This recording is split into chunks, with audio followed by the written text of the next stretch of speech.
Good afternoon student, I am Bhuvaneshwari Sahu, assistant professor Reena Bharti college Durg. आज के हमारे इस वीडियो लेक्चर का सब्जेक्ट है diploma 5th sem estimating and costing. ठीक है, आज मैं आप लोग को जो टॉपिक पढ़ाने जा रही हूँ वो हम टेंडर के बारे में पढ़ेंगे। टेंडर मतलब क्या होता है, निविदा फॉर्म कहा जाता है जिसे हिंदी में। ठीक है, उसके बारे में मैं आप लोगों को थोड़ा सा स्टडी कराऊंगी कि क्या होता है, क्या क्या उसमें काम होते हैं, कैसे नियोजन किए जाते हैं, क्या क्या उनके दिशा निर्देश होते हैं, ये हम लोग देखेंगे। ठीक है, यहाँ पे देखो मैंने छोटा सा डेफिनेशन लिखा है क्या होता है टेंडर फॉर्म में। निविदा का अर्थ होता है कि वह प्रस्ताव या वचन जो किसी वितरक या पार्टी के द्वारा दी गई भाव पत्र की दरों या उस पर कुछ विशिष्ट शर्तों पर कार्य पूर्ण करने या सामग्री प्रदाय हेतु जो भी काम किए जाते हैं उसको क्या कहा जाता है, टेंडर या फॉर्म कहा जाता है। ठीक है, मतलब बोलने का क्या मतलब है कि कोई प्रोजेक्ट मिलता है आपको, उस प्रोजेक्ट को आपको क्या किया जाता है, उसका जो भी दर जो भी कॉस्ट आएगा तो वो जो रहते सारे जो रहते एक नियम शर्तों पे उस कार्य को क्या क्या किया जाता है, पूर्ण किया जाता है। और जो भी सामग्री जो भी उसमें कॉस्ट आता है उसको क्या करता है, गवर्नमेंट जो रहता है वो सारा उसका मतलब खर्चा उठाता है। ठीक है, मतलब जो जैसे कि निविदा जो रहता है वो सामान्यतः क्या होता है कि निर्धारित होता है। निविदा जो प्रपत्र में जो भी आमंत्रित किए जाते हैं या इसमें जो भी कोई परिवर्तन करना हो या सक्षम जो भी अधिकारी की स्वीकृत की पश्चात जो भी किया जाना रहता है कार्य, वो है ना। निविदा में क्या होता है कि जो भी सदैव क्या होता है वो सीलबंद रूप में अपरिवर्तनीय ढंग से खुले या सार्वजनिक तरीके से मंगाई जाती है। ठीक है, और इसके निम्न जो कथन होते हैं ना वो क्या क्या चीजें होती हैं कि संविदा जो भी कागजात को कब और कहाँ देखा जा सकता है, ये जो रहता है वो उसको क्या करता है, वो एक कोरे फॉर्म में कहाँ और कब प्राप्त किया जा सकता है। या साथ ही निविदा फॉर्म के लिए अदा की जाने वाली जो भी राशि होती है उसकी जानकारी यहाँ से क्या होती है, मिलती है। ठीक है, सेकंड चीज क्या होता है कि निविदा के जमा करने के लिए या खुलने की जो तिथि होती है, स्थान की जानकारी ये होता है। जमा करने के लिए क्या मतलब जो भी राशि हो रही है या स्वीकृत जो हो रही सुरक्षा डिपॉजिट, अगर सिक्योरिटी डिपॉजिट कितनी की है या इसकी प्रकृति क्या है, ये सारा चीज। ठीक है, और जो स्वीकृति का आधार किस स्तर के आधार के अधिकारी को है या जैसे कि और देखा जाए तो भारी संविदा होने की स्थिति में सभी निविदाओं को प्राप्त करने के लिए सूचना या विज्ञप्ति को के दिनांक कम से कम 1 माह तक क्या किया जाता है, उसको टाइम दिया जाता है। ठीक है, इसमें क्या होता है कि जो प्राधिकारी होता है ना वो इस प्रकार जो प्राप्त किसी भी निविदाओं को क्या करता है, निरस्त करने के लिए क्या होता है, वो सक्षम होता है। जिससे क्या होता है कि उसकी जो भी सूचनाएं होती है विज्ञापनों में स्पष्ट रूप से क्या होना पड़ता है, उसको देना रहता है। ठीक है, और क्या होता है कि एक ही संविदा के लिए जब प्राप्त सभी निविदाओं को जब वो सक्षम अधिकारी को या व्यक्तिगत रूप से विज्ञापित समय एवं स्थल पर ठेकेदार तथा उनके प्रतिरोधियों के समक्ष खोलता है तो क्या होता है, जो भी उसकी राशि है ना, उस राशि को जितना जल्दी हो सके वो क्या करता है, वापस करने का कोशिश करता है। ठीक, तो ये सारा जो चीज है वो मेरा किसके अंदर आता है, निविदा के लिए क्या क्या गाइडलाइंस होते हैं, ये सारा चीज आपको पता होना चाहिए। ठीक है, और क्या क्या चीजें होती है, जैसे कि मैंने अभी निविदा फॉर्म के बारे में आपको बताया है। तो निविदा का जो अर्थ होता है क्या होता है कि किसी वितरक या पार्टी के द्वारा जो भी भाव पत्र के दरों पर विशिष्ट शर्तों पर कार्य को क्या करता है, वो पूर्ण करता है। सामग्री प्रदान करने के लिए जो भी कार्य किए जाते हैं। निविदा में क्या होता है कि निविदा के साथ एक पार्टी जो होता है ना वो राशि पे कार्य करती है, जिसे हम लोग क्या बोलते हैं, अर्नेस्ट मनी कहते हैं, मतलब बयाना कहते हैं। बयाना में क्या होता है कि जो भी निविदाकर्ता की ओर से जो भी आवश्यकता सुरक्षा सिक्योरिटी जो मनी डिपॉजिट जमा किए जाने की क्या होती है, उसमें गारंटी होती है। स्वीकृति सूचना प्राप्ति पर जो भी आवश्यक संविदा या जो सहमति होती है, प्रवेश हेतु गारंटी जो रहती है वो स्वरूप होती है, मतलब खुद से वो होती है ना। उसमें होता क्या है, जो भी सुरक्षा राशि जो जमा कर रहा है तो उसके द्वारा वो संविदा को पूर्ण करने की मतलब पूरी तरीके से करने की गारंटी देता है। और क्या करता है, जो भी भावों का जो निमंत्रण होता है या जो भी समाचार पत्रों या देश के अग्रणी समाचारों के माध्यम से क्या किया जाता है, उस काम को किया जाता है, इसे ही क्या कहा जाता है, निविदा सूचना किया जाता है। ठीक है, जैसे कि क्या है, कहीं पे अगर निविदा का जैसे कि अगर कहीं निकलता है कि यहाँ का है इतने इतने का प्रोजेक्ट है, तो वो क्या करता है, एक एप्लीकेशन जारी किया जाता है, उस एप्लीकेशन के थ्रू जो भी है आपको आमंत्रित किया जाता है। ठीक है, उसके बाद क्या है, निविदा का आवश्यक भारी मात्रा में किए जाने पर क्रय या कार्य के लिए होती। निविदा सूचना में क्या होता है, जो भी अनुमानित मूल्य या मात्रा जो होती है वो निविदा फॉर्म का मूल्य आदि का वो उल्लेख करता है। ठीक है, निविदा क्रय करने पर ही वितरक को भाव प्रस्तावित करने का अधिकार होता है और पूर्ण विवरण, आरेखन, जो परिपथ आरेख होता है, निर्देश चित्र होता है, वो सारा कुछ और जो भी ब्लूप्रिंट वगैरह जो होता है वो इसमें होता है। और अपने मूल्य को क्या करता है, वो प्रस्तावित करता है। जो भी भाव निमंत्रण होता है एक संशोधित या विस्तृत रूप से क्या किया जाता है, अपने काम को कंप्लीट किया जाता है। ठीक है, सेकेंड चीज क्या होता है, देखो यहाँ पे सबसे पहला चीज होता है निविदा पूर्व नियोजन। यहाँ पे मैंने देखो सेकंड पॉइंट बताया है, निविदा पूर्व नियोजन मतलब प्री टेंडर प्लानिंग। टेंडर लेने से पहले क्या क्या प्लानिंग की जाती है।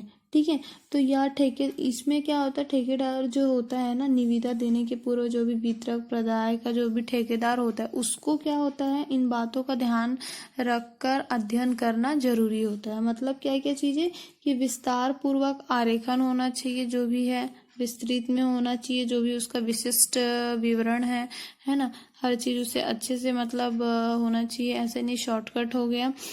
और चीजें देखा जाए तो प्राकृतिक और भौतिक अवस्थाएं होती हैं, जैसे कि भूवैज्ञानिक दशा है, जलवायु की स्थिति है, तो ये सब चीजें हैं। मान लो अगर वो कहीं पे घर वगैरह बनाने का कुछ टेंडर लिया है, तो वो अगर वहां पे वो बारिश के टाइम में क्या क्या चीजों को हमको, या वो ऐसा तो नहीं है नदी वगैरह से एकदम नियर है उसके पास में तो नहीं, वैसे बहुत सारी जो चीजें होती है, तो वो सारा चीज वो देख के क्या करता है, बनाने का प्रयास करता है। ठीक है, उसके बाद क्या होता है कि जो मतलब जो जलवायु की स्थिति, ये सब तो हमने देख लिया। कार्य से संबंधित घटक क्या क्या होंगे, जैसे कि आवागमन के साधन है या नहीं, पानी, बिजली, ईंधन का प्रबंधन है या नहीं, निवास स्थान या भोजन सामग्री की व्यवस्था कैसी है वहां पे, श्रमिकों एवं कारीगरों की उपलब्धता या उनकी जो दैनिक मजदूरी है, क्षतिपूर्ति तथा बीमा इत्यादि। जन संबंध मतलब पैसे से रिलेटेड कुछ तो मतलब ऐसा कुछ प्रॉब्लम तो नहीं है, वो सारा कुछ है या नहीं, ये सारा चीज इसमें क्या होता है, इंक्लूड होता है। ठीक है, उसके बाद होता है निविदा निमंत्रित करने हेतु दिशा निर्देश।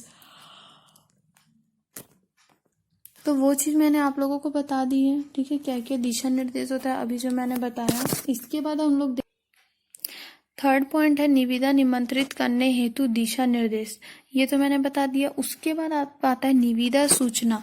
तो निविदा सूचना के लिए क्या क्या चीजें होती हैं। ठीक है, सबसे पहला होता है निविदा आमंत्रण। आमंत्रण कैसे दिया जाता है, निविदा आमंत्रण, इसके बारे में मैं आप लोग को थोड़ा डिस्क्राइब करती हूँ।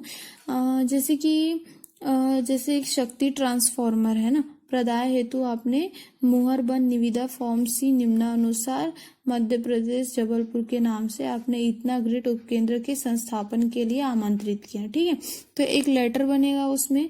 ठीक है, उसमें सामग्री का जो भी विवरण है कि आपको कितने का ट्रांसफार्मर चाहिए, कौन सा फेज, 3 फेज, 50 हर्ट्ज, 132 से 33 केवी, सुरक्षा, ऐसा करके आपको पूरा संस्थापन कार्य सहित ऐसा आपको विवरण देना पड़ेगा।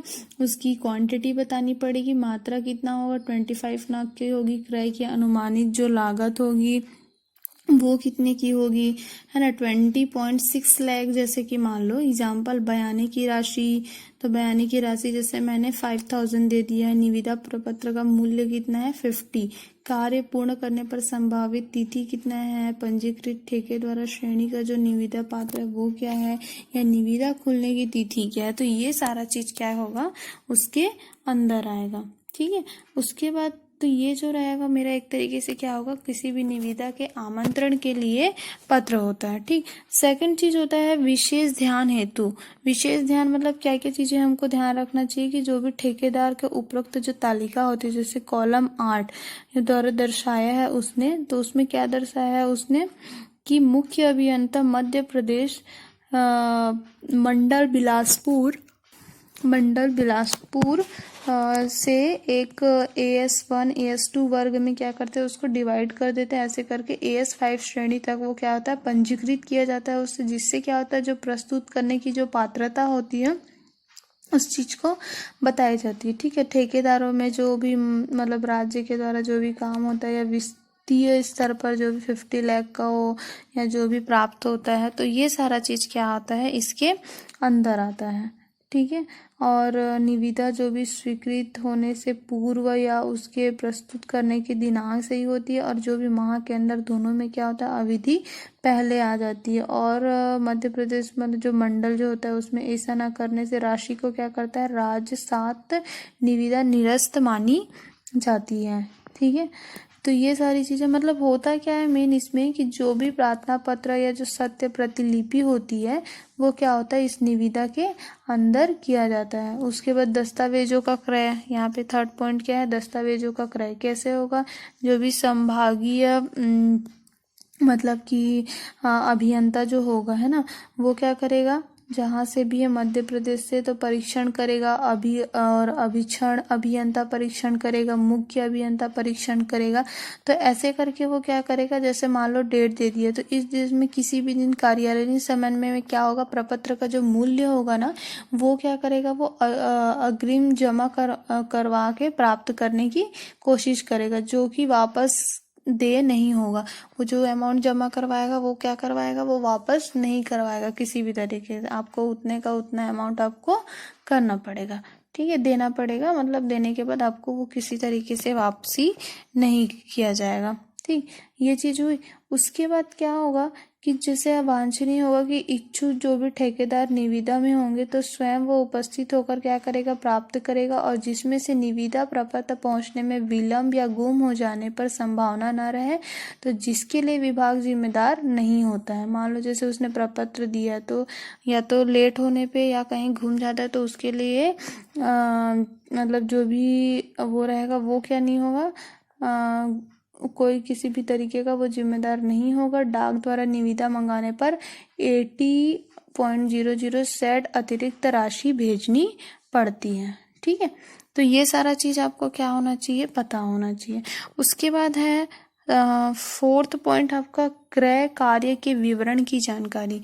क्रय कार्य के विवरण की जानकारी मतलब कैसे देगा, जैसे मैंने कोई सामान मंगवाया है, ठीक है, निविदा मतलब जो भी है तो वो गवर्नमेंट के उसमें है, तो उसने जैसे ट्रांसफार्मर मंगाया है, तो उस ट्रांसफार्मर के लिए किसको किसको वो संपर्क करेगा, निविदा प्राप्त होना व खुलना फर्स्ट चीज है ना, तो जो भी है तो वो कहाँ से संपर्क करेगा, जो मध्य प्रदेश का जो रायगढ़ जो है ना, मंडल रायगढ़ से वो क्या करेगा, संभागीय अभियंता के लिए अपनी जानकारी प्राप्त करने के लिए वो क्या करेगा, संपर्क करेगा। ठीक, उसके बाद फिफ्थ पॉइंट आपका होता है, लास्ट पॉइंट जो है वो निविदा प्राप्त होना एवं खुलना।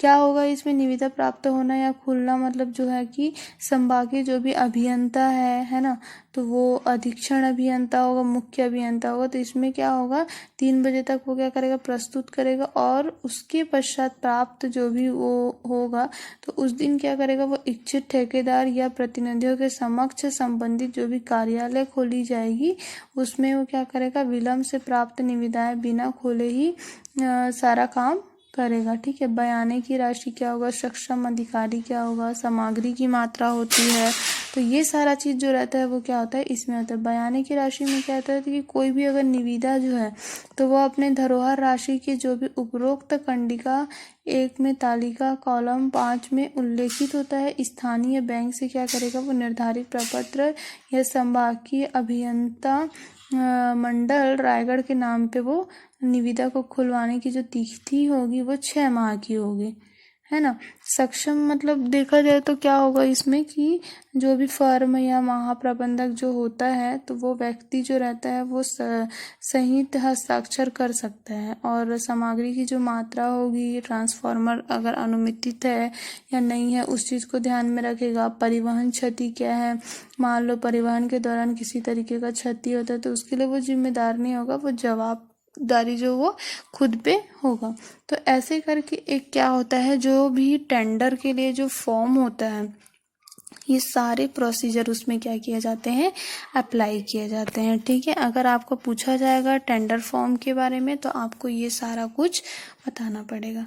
ठीक है, तो आई होप आप लोग को ये समझ में आया होगा। ठीक है, इसमें मैं कुछ चीज़ें और है थोड़ा सा जो मैं आपको नेक्स्ट वीडियो लेक्चर के थ्रू बताऊंगी। आज की क्लास हम यहीं पे एंड करते हैं। Thank you class, have a nice day.